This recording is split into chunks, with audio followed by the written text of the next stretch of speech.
peeps! I have had quite a few requests over the last few months to speak to daily practice and what my practice looks like and any encouragement I could offer around a supportive daily and or regular spiritual practice. And the other day I pulled the Magic and Ritual card from the Isis Oracle with the theme around crafting sacred practice.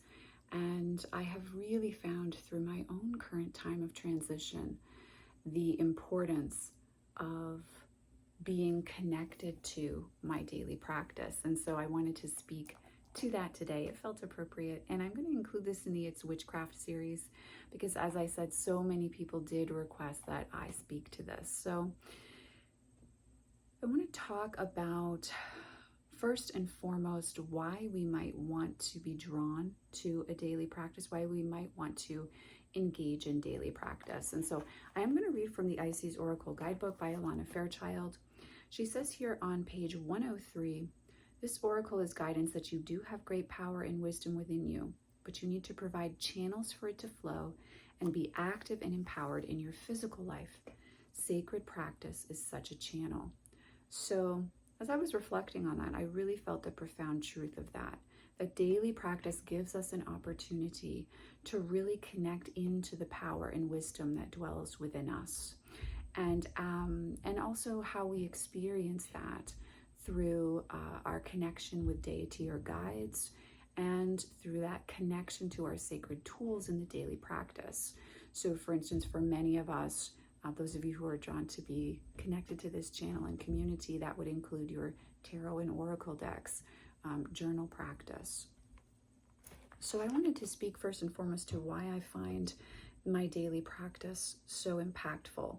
First of all, it keeps me very connected to this inner knowing, to my intuition, to my guides, and to my path. It's an anchor, it's a foundation that allows me to come back to that. It also assists me to feel that sense of connection and support energetically when I'm going through something difficult or intense, or things feel chaotic, or perhaps I'm grieving. A well-established regular practice gives you something to come back to feel that sense of support, and also to find that internal compass of, even though I'm scared, here are some things that I can stay connected to and that I can do to support me on that journey. The same is true for those times of extreme happiness and bliss on our path as well.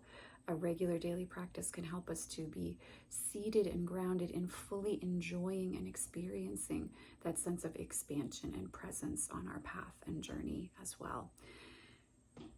It's also a means to daily communicate and connect in with our gods, with the deity and guides that we are working with. And even if what you're primarily connected to on your path is universal life force, daily practice allows us to feel the aliveness, the vitality of that connection by the focus for a set period of time on that aspect of our craft. And of course, daily practice also allows us time to learn and to grow, as we may choose to use that time to research or read or document aspects of ourselves or myth, history, and aspects of a particular part of our craft that's calling to us at this point in time.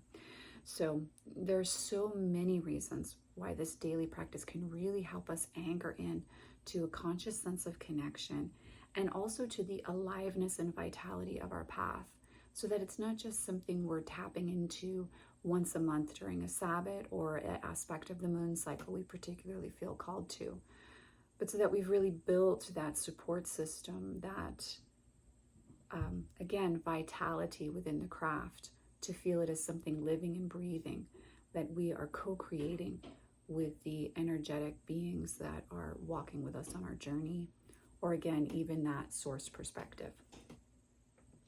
So that being said, I also wanted to reference page 102 here. Alana says, we must allow ourselves to fall in love with our practice, to craft something that really speaks to us so that we want to do it. The desire and the discipline together help us engage with our practice regularly. So this is another very key component that I want to express, that many people will say to me, I find it so difficult to stick with a practice. How can I make myself stick with my practice? Well, first and foremost, it's essential that you love what you are engaging in on a daily level, that you not only reap the benefits and the rewards of the engagement in that practice once you see you've set up the routine, but that you're excited to sit down and do it. And for me, working with my decks and getting to sit with that artwork and feel inspired and invigorated or intrigued and curious when I look at specific aspects of the artwork within my tarot and oracle decks, that really allows me to be excited and to look forward to that morning draw. It's something every morning I get up, and no matter what's going on in my life or what emotions I'm currently in the middle of feeling, I'm excited to do that daily draw. I'm excited to pull the general energy and a message from the goddess for myself, and then sit down and journal for a little bit and get connected in with where I am and who I am on any given day. So you want to be excited. You want to love what you are setting up as your daily practice. And now I want to get into my personal practice and also what personal practice can look like for you. Because sometimes we can have an idea of, well, I have to draw a card and journal as part of my practice. That doesn't need to be the way that you primarily feel connected with your path. It might be dancing or chanting or sitting in front of your altar and just connecting in with your sacred tools and talking to your gods, your guides, your path from that space of reverence and honor. It doesn't have to look like a daily draw and a journaling session. So really reflect. If you're looking to build daily practice but you feel a little bit stuck around it, reflect on what gets you the most excited about your path, what feels the best to you on the whole, and what you are intrigued to be engaged in every day, but also that you feel better after doing, right? After connecting in with that energy. So for me personally, I begin every day with my daily practice. I do get up very early in the morning, guys, usually between 4:30 and 6:30, depending on the day. I let my waking up time be intuitive for my body.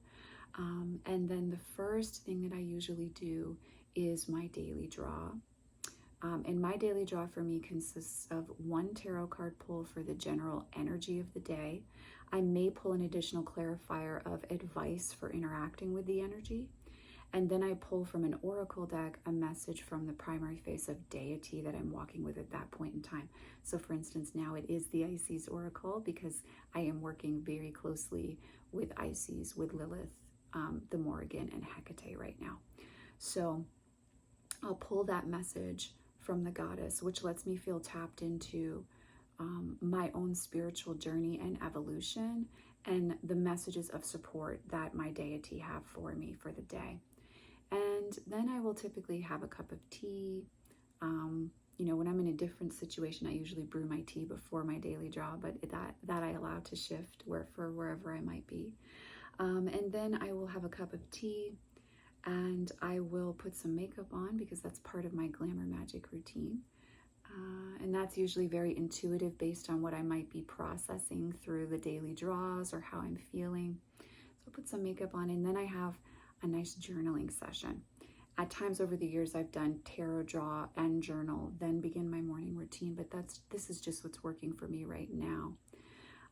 And so that journaling time lets me tap into where I am. I really love the analogy and the aspect of working with the wheel of the year from a shamanic perspective, and also from a traditional witchcraft perspective. I love the idea of wheels and compasses and tapping into like, where on the wheel am I today? Am I in the Northwest? Am I in the Southeast? Am I feeling inspired and analytical in the East? Or am I feeling more emotional and withdrawn in the West for the day? I love to do that kind of tap into, where am I on my wheel? Where am I within my compass? And that allows me to get to know myself. And then I leave time in my journaling for processing emotions. So honest just writing down of how I'm feeling and why that might be coming up for me. And then I sit with my card draws and I approach them again in my journaling around what I know the card means, what I might feel the card will be, or excuse me, how I might feel I will explore those cards for that day. And I just kind of let a further fleshing out of the card spreads come through. And especially with that time in between with my beauty routine in the morning, it gives me time during that beauty routine to meditate on the cards. And so I'm liking bringing that additional time for reflection into my journaling. Now, this is quite an extensive daily practice. I usually hit it 7 out of 7 days. If I'm in the middle of something, like let's say moving, or there's something that's happened within the family that I need to address, I might miss a day here and there. But generally 7 out of 7 days a week, I hit that daily practice. It's very essential for me as a priestess and a reader to have a daily practice because I spend my whole day reading for others. So you have to walk your talk, right? So that means I need to sit and do that work for me as well. But usually 7 out of 7 days. And some mornings I have to edit that routine down to the daily draw and just a few minutes of journaling or just a daily draw. But I do always at least tap into the practice. It's what allows me to have, in my opinion, it's what allows me to have a very living relationship with my gods and a very living and alive relationship with my path. And I do consider my path essential to my experience of fulfillment in my journey, to touch the earth, as it were, on that path every day, and to know that I'm there, to know where I am on the path, and to know that evolution is assured, but that nothing and no one takes away my energetic practice and path. So for me, that is what daily practice looks like. I understand that's extensive. Not everyone can engage in that long of a practice, and it's not accessible for everyone to get up that early also, so I completely understand that. But I would encourage you to sit with, what do you love about your path that you want to do every day, or 5 days a week, or 4 days a week, however often you can do it. And then look at for yourself, what time of day do I usually have at least 5 minutes to engage in that? So let's say, for instance, you're doing ecstatic dance. What time of day do you have to yourself 5 or 10 minutes where you can be in front of your altar, engaged in ecstatic body movement in honor of your path, your deity, and your gods, right? Be realistic about this. If you are not a morning person, don't watch this video and say, tomorrow morning I'm going to get up at 6 and do that daily draw, because you're really setting yourself up for failure. Perhaps in the evening is the best time for you. Maybe you have 20 minutes to yourself while your family is watching TV or relaxing after dinner, or your kids are doing their homework, or your partner's away visiting friends, and you have that time. You have that 20 minutes that's solely yours, that you can devote to the piece of your craft that inspires you. And then make the commitment to honor that for yourself. And practice is also something that you can build up to and into. So maybe you start with 1 or 2 days a week, and then every month or every few weeks you add an additional day to that practice. It's very important that your practice be yours. It's not about following someone else's roadmap.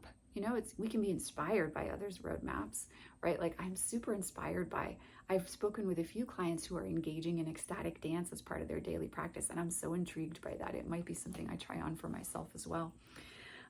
When I have my own space, I love to dance in the kitchen with my son at night, so I can see how easily ecstatic dance could become part of a daily practice for me. So we can certainly draw inspiration from fellow practitioners on the path, but really let your personal daily practice be what is yours and where you feel the most connected. And then be realistic and reasonable with yourself about when you engage in that practice. Because again, if you want it to be something that's stable, that you can come back to, then it's very important that it be something that works for you. So don't try to force it. If maybe it's on your lunch break at work, while you eat your lunch, you have that 20-15 minutes to yourself, and you just pause, and while you're eating, you draw a card and you do a little writing around it. If journaling doesn't speak to you, perhaps you want to write poetry around your daily draws, or just sit with the daily draw and meditate on the imagery or the messages you hear from your guides or from your deity. Let the practice be what works for you. And the coming back to the practice, it's just such a beautiful thing because it can grow and evolve with you, but it's a touchstone. So when you are moving through times of transition, times of difficulty, times of changes, even if the changes are positive, that's still a growth period for us, right? There can be some discomfort in that. The cards, your practice, whatever that looks like for you, it can be a grounding force in your life. It's like, that's right, this is what my path feels like. This is who I am today. And I'm not alone, and I'm not without a center that I can come back to. The other thing that I really want to speak to around daily practice is the beauty of meditation. I tend to engage in meditation for at least 5 minutes before I fall asleep at night. I don't engage in mind-clearing meditation. I like to experience astral travel, witch flight, guided journey in the evening. So I work from a space called the Inner Temple. Please feel free to reference Christopher Penzek's Inner Temple of Witchcraft to learn more about that. And I, from that space, go on a journey with my guides most nights of the week. And I do that for at least 5 minutes, 5 to 15 minutes typically. Sometimes it will be longer. And that's just a way that I feel connected in again to my path before I fall asleep. And I really enjoy that. But you may find that you want to do that journey work or astral travel, witch flight as your daily practice. And if that's the case, just make time for yourself to do that. You can even draw a card that sets the theme or the focus for you. Or you can draw a card and step into the imagery of the card and explore that.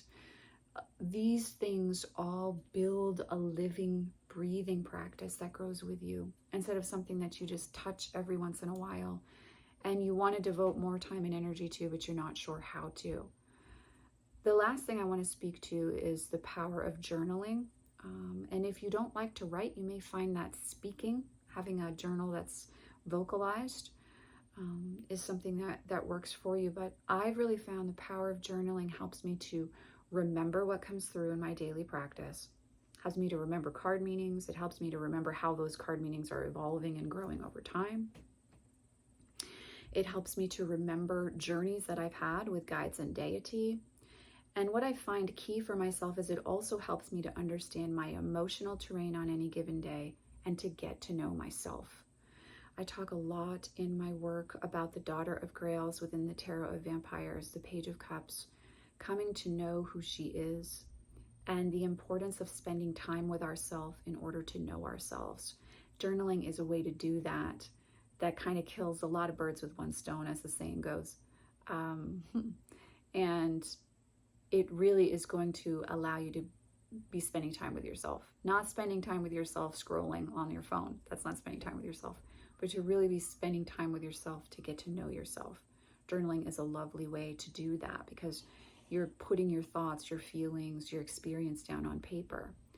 And there's a real importance to also allowing that journal to be sacrosanct. Like for me, I don't share my journal with other people. I consider it a violation if someone goes through my journal. That's my personal space to work out my feelings. I may not take action based on what's written down in that journal, but it's where I process. It's where I get to know myself, and it's where I commit things to memory that I don't want to lose due to the busyness of single motherhood. Maybe I had a really great journey with Isis the night before, and I don't want to lose a message she gave me, but if I don't write it down in the journal, and then I, have to go to the hang with these kids and take my son to this sport or be engaged in whatever throughout the day as well as working, I can lose track of that. And a journal is a handy place to write that down and commit it to memory. So I do want to encourage journal practice. I've made so many videos over the years on journal practice. I will try to remember to post those links to at least a few of them in the description box below. But as you can see, over the years, my journal practice, my daily practice has stayed the same. It consists of a daily draw from a tarot and an oracle deck and journal time. as well as my glamour magic routine. Work with what speaks to you. Work with what speaks to you, but it is an important and viable aspect of the witch's path for me. And I did want to finish with a final thought from the Isis Oracle in Alana Fairchild's guidebook. On page 104, she says,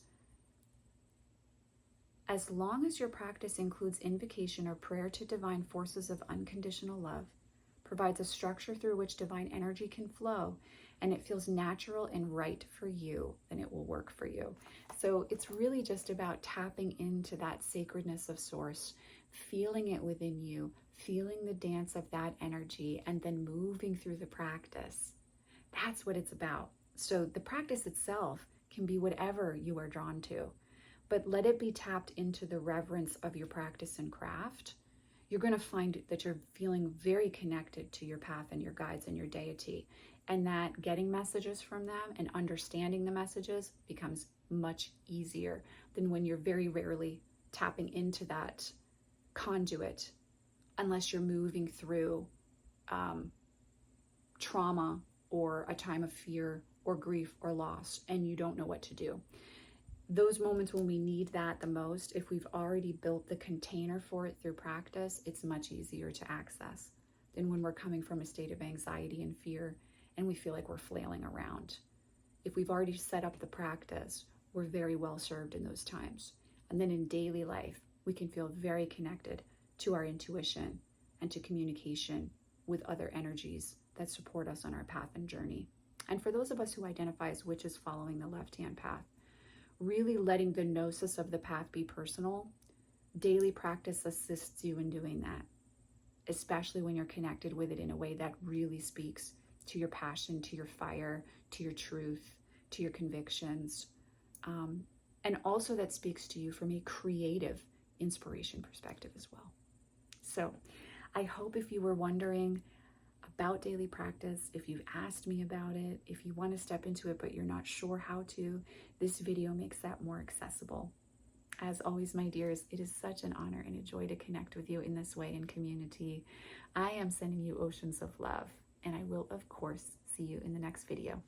Take care.